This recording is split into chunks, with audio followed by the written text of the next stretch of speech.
Hey, you guys, come on in and welcome. Getting ready to just give you guys a little one of those psychic medium vlogs that I've been throwing out there. You seem to like them. Today is, we're getting close to Halloween. And this is a time of the year that a lot of religious zealots come out of the out of the gutter. I don't know where they come out of to ruin a holiday for children and people that do celebrate this time of the year. There are pagans and witches, and I am neither, but I am standing in representing them today. That this is their Kwanzaa. This is their time of the year. And we have come very accepting of a lot of different people's lifestyles, people's different orientations. But yet this is the one thing that really sticks with the Christians. And it just comes out every year at this time. And if you knew how mean and cruel their intent is behind that, those Christians that want to point it out, that you're doing demonology or whatever, their intent is more dark and more evil than anything that I see as a medium. Okay? I can read energy and I can tell what their intent is and how dark and how nefarious and how deep they would go to ruin somebody.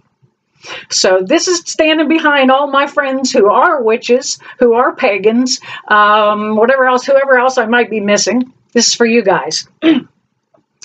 This is going to be the story about how I ran into Jesus.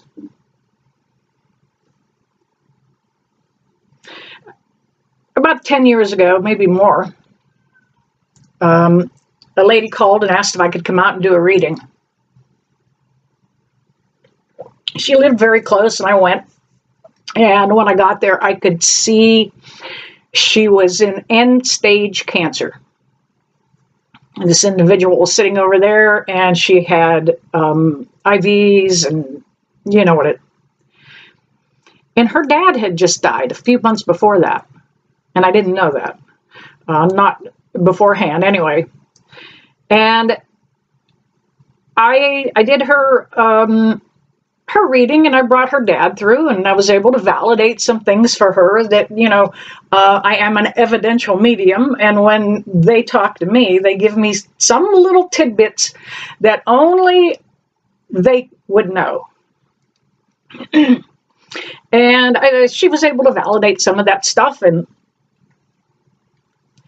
as I'm doing the reading, I could see that she was in absolute agony, in pain.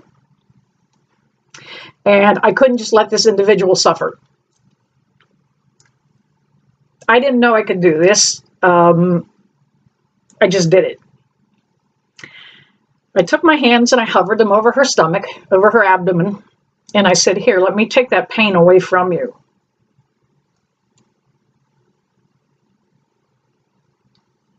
And I brought her some comfort. I went home that night and I got sick from her chemo, from her illness. I didn't know what I was doing, but I have learned to how to protect myself and not take that on. So over a period of the next few months, and that started at this time of the year also. Funny how they correlate. Every couple of weeks or a couple times a week at one point, they would call and ask if I could come over and do that again, because it was something that was helping her. And I went, and I did it. And they even got me permission and clearance at the hospital, the local hospital, for me to go in and do that while she was in the hospital, to help bring her comfort. And I did. Fast forward the week before Christmas. I was in Walmart, doing some last minute Christmas shopping. And I ran into, we'll call her Miss Vicky. And she came up to me in Walmart just a few weeks after, or several weeks after I had been kind of just laying hands on her and asking for healing and asking, sending her love and asking for her very best outcome. She said to me in Walmart, I have to thank you because you helped me finish my last Christmas list ever.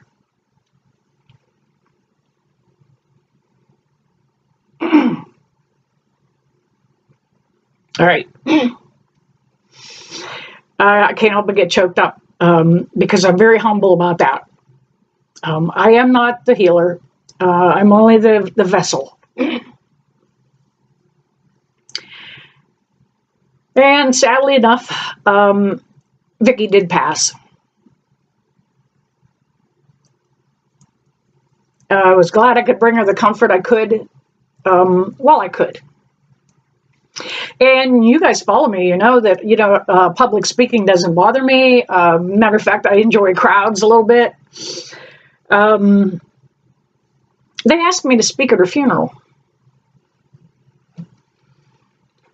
And I thought, wow, I got to know who her soul was and who this individual was and what a wonderful person she was, even though I really didn't know her and associate with her for a very long time in this physical world. And so I had everything all worked out, and they had a minister of the local church start the service. And when that minister walked out of the little hall of the corridor and up behind the podium, he was surrounded. There was a person with him, and this individual was surrounded with golden white light. It was so brilliant gold, I couldn't look into it.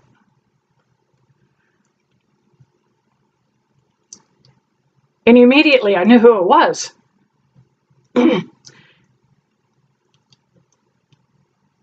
I was so struck by the energy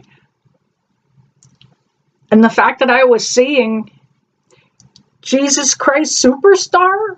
I was so dumbstruck that when it came time for me to speak, I couldn't speak. I stood up and I said something like, I know she's gone to heaven because she knows Jesus and found God and yada, yada. And I had to sit back down. I lost every word and everything that I even had written that I'd gone over. It was gone. But the brilliance of that presence, I knew it was Jesus. Now, the minister, and I often have wanted to talk to him, but because some of them are afraid of, me and us and, what I do. They don't understand it. I feel sad for them. But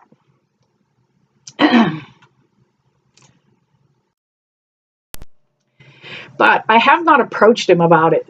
And I've mentioned this story because to other people because it is kind of something that happened in public. That minister wasn't real familiar with her. He knew her and had gone in, but when he stood behind that wall of that corridor, he prayed and asked Jesus, Lord, what do I say to this family to bring them comfort? And whenever there are two or more of you that are gathered in his name.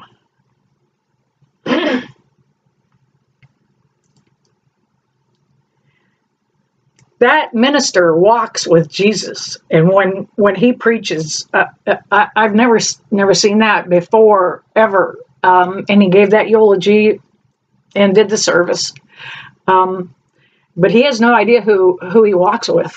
Or maybe he does, and maybe that's what he's. But I'm going to tell you, those kind of Christians are few and far between.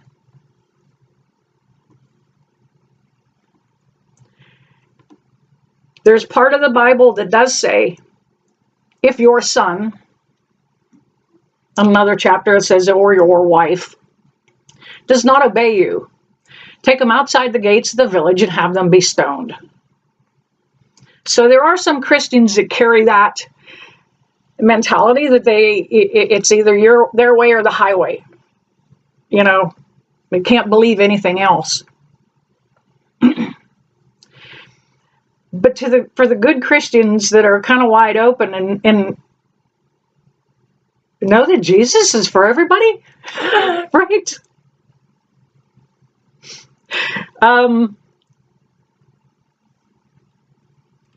I don't get it. I don't get it. And as a matter of fact, there's a very popular meme right now going around about a fellow that said he just got thrown out of church for saying that he didn't fucking like Jesus. Or no, excuse me, didn't fucking like the devil. And he had been thrown out of church for using the F word. And he got outside and he said, dude, I thought we hated that fucker.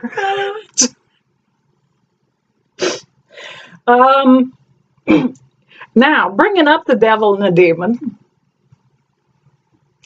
If you are somebody that says, devil, get behind me now, you are calling in your army. You are calling him in.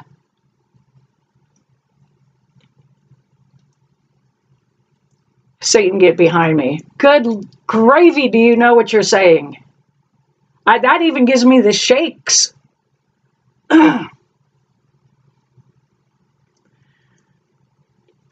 Don't put your focus on the dark or Satan or the devil. Okay? You get what you think about. Quit calling them in. Quit starting the conversation with them.